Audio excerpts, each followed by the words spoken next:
Salut les amis, j'espère que vous allez bien. On se retrouve aujourd'hui pour une nouvelle vidéo mood board pour les combos couleurs de Distress Oxide. Donc aujourd'hui, j'ai envie de vous proposer quelque chose de différent dans le sens où je vais essayer d'associer deux couleurs. J'avais en tête d'essayer de reproduire le combo couleur que j'ai utilisé dans mes derniers Polaroid que j'ai créé avec, avec le flamant rose et des poudres Magical pour le fond. J'ai beaucoup aimé ce combo couleur et je me suis dit que j'allais essayer de chercher pour voir si je pouvais vous le proposer en distress oxyde et ça me permet de vous dire que on n'est pas obligé d'avoir tout le même matériel pour arriver au même résultat. Donc là, la couleur rose, j'ai pris 2 roses et un vert turquoise, on va dire, un vert d'eau. Donc le vert, le rose le plus foncé, c'est le Picked Raspberry. Là, le rose que j'applique, c'est le Spoon Sugar. C'est un rose, un joli rose poudré, tout délicat, tout doux. Assez difficile, je trouve, pour ma part, à appliquer parce que du fait de sa teinte tellement claire, des fois on n'a pas l'impression de l'appliquer et si on y va trop franchement, je trouve qu'on fait des gros pâtés. Donc il est assez délicat celui-là, je trouve, pour ma part, à appliquer. Et là, le vert que j'applique, c'est le Cracked Pistachio. Donc ce qui est délicat là dans ce genre de combo couleur quand on veut faire, c'est d'essayer d'allier, je vais y arriver, les 2 couleurs qui ne sont pas du tout faites pour créer un dégradé, comme là le vert et le rose. Si on finit par, les mélanger de trop, on se retrouve avec une couleur pas vraiment jolie, je dirais. Ce sera ni rose ni vert, ça sera pas du tout joli.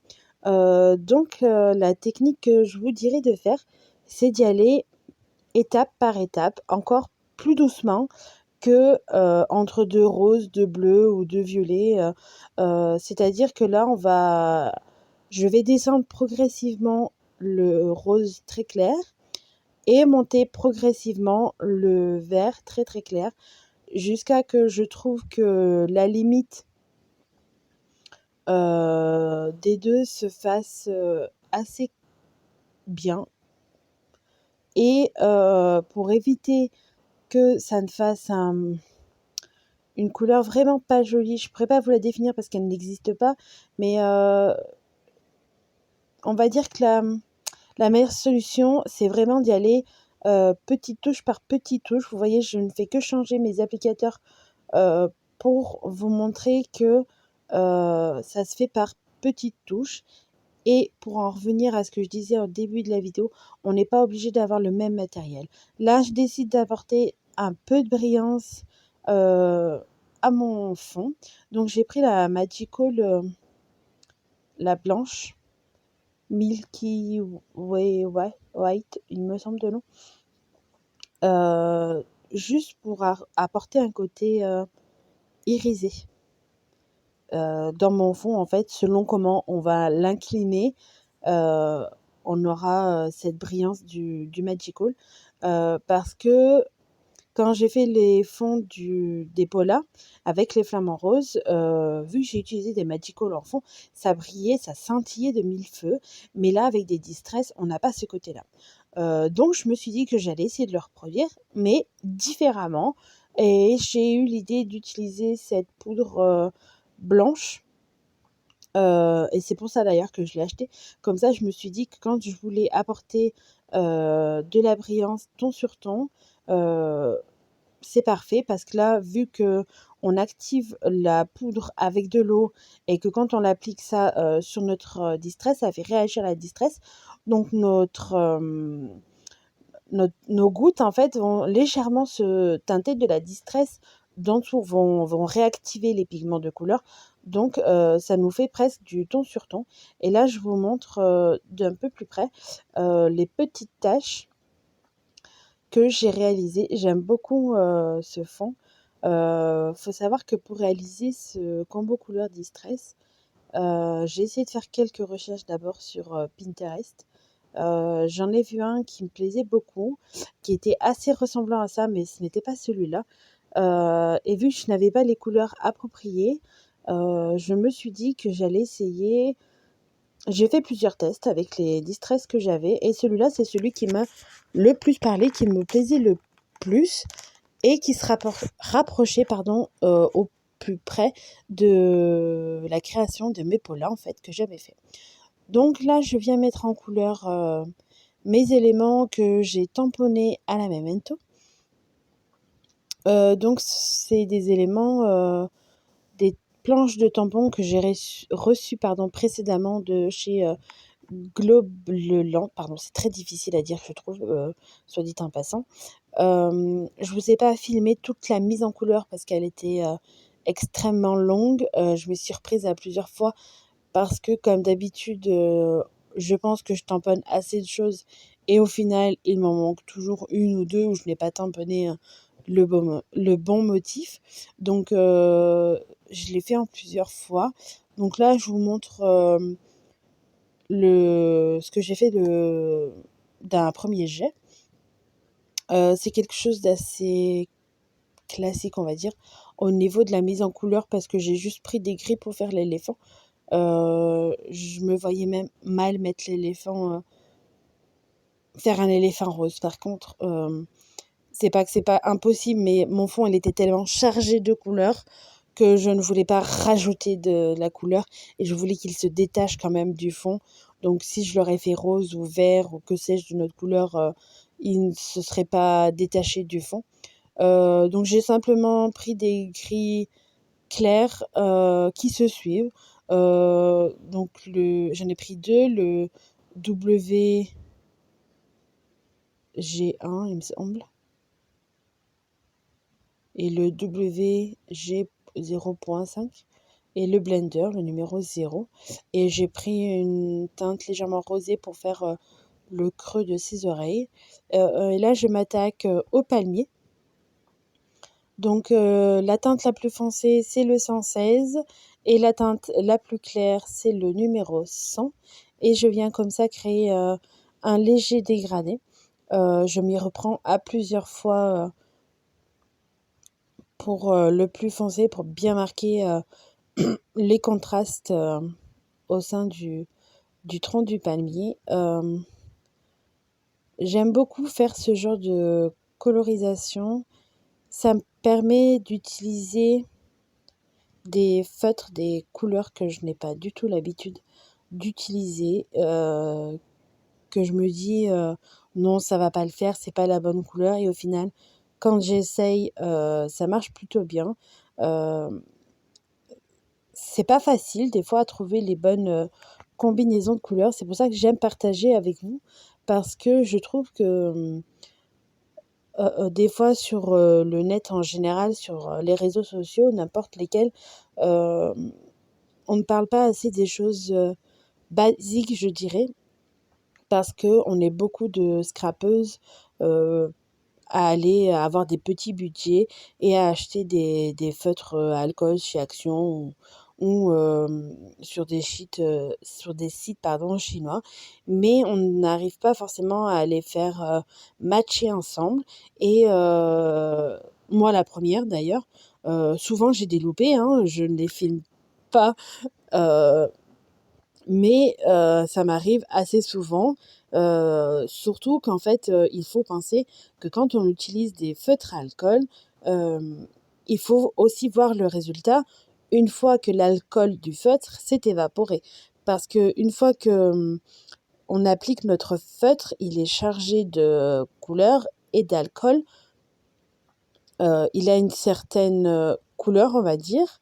Et une fois que l'alcool du feutre s'est évaporé, là apparaît la réelle couleur du feutre et c'est souvent à ce moment-là qu'on a des surprises au niveau, de nos mises en couleur.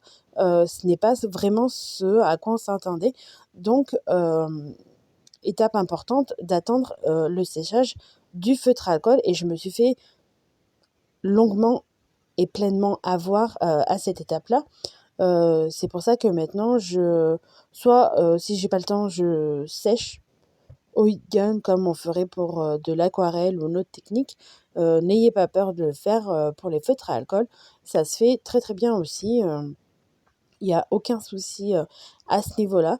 Donc là, comme vous l'avez vu, sur le bas de la vidéo, je pris mon nuancier parce que je cherchais un vert qui se rapproche au plus près du vert de Distress que j'ai utilisé, le crackle pistachio, tout en étant contrasté quand même, pour pas que ça fasse un ton sur ton, mais que ça nous apporte, que le palmier se détache et les éléments que je vais colorier dans ces couleurs-là, que ça se détache, légèrement.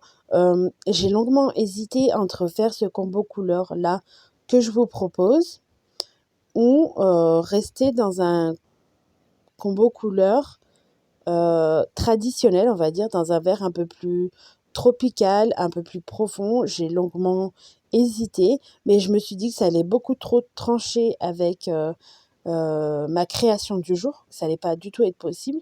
Donc je me suis dit, en scrap, on fait ce qu'on veut.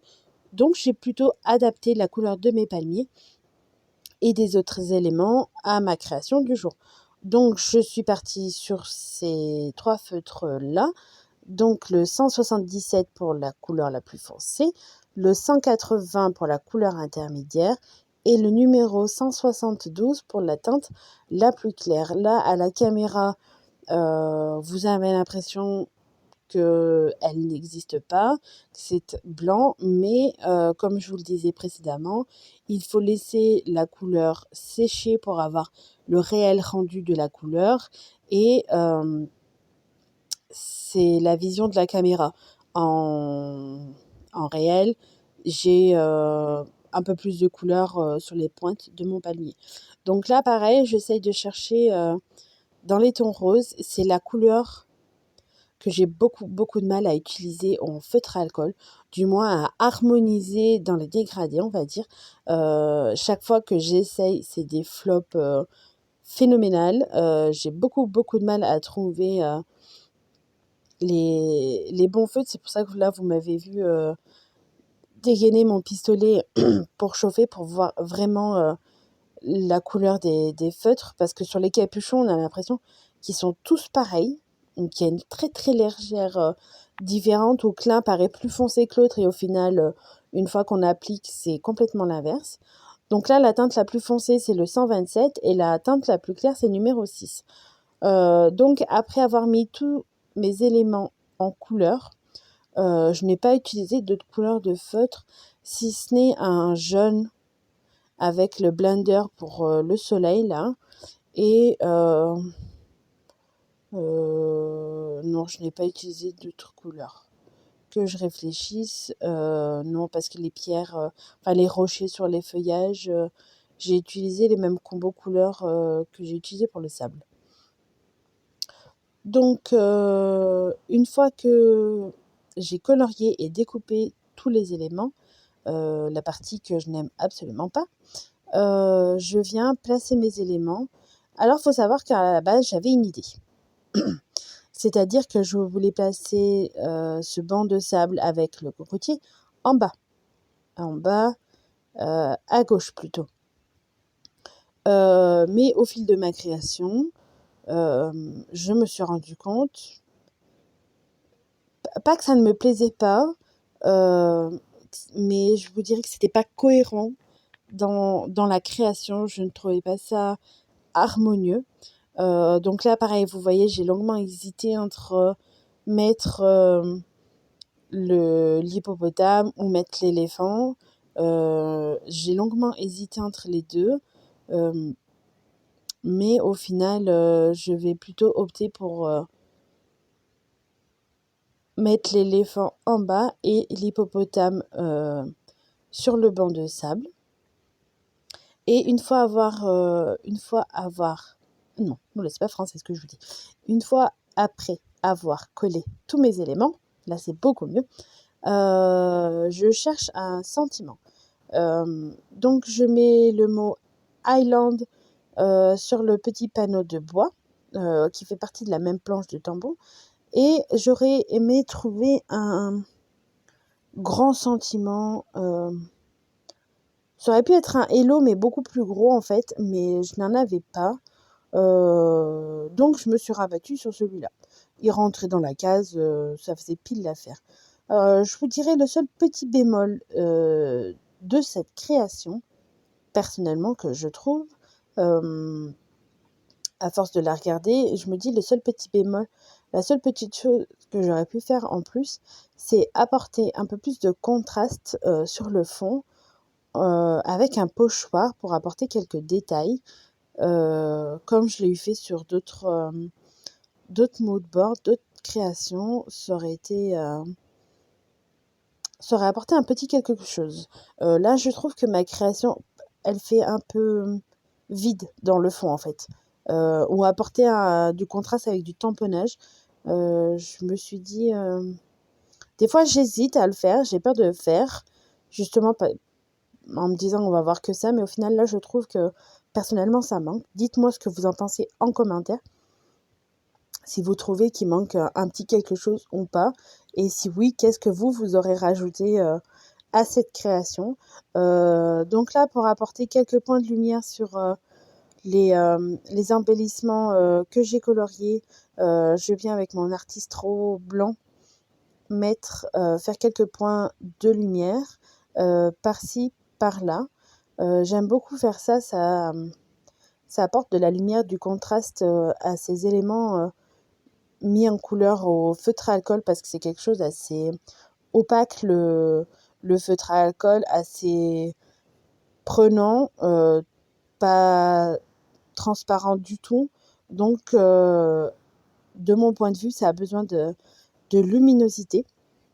Donc, j'espère que cette petite vidéo, elle vous aura plu. Ça vous permet de voir qu'on peut faire les mêmes combos couleurs sans avoir le même matériel.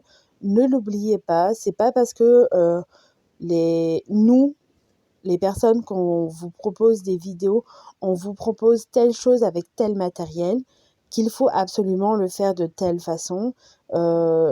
Essayez de trouver de vous-même dans votre matériel si vous n'avez pas des choses à faire pour faire le même résultat, je dirais.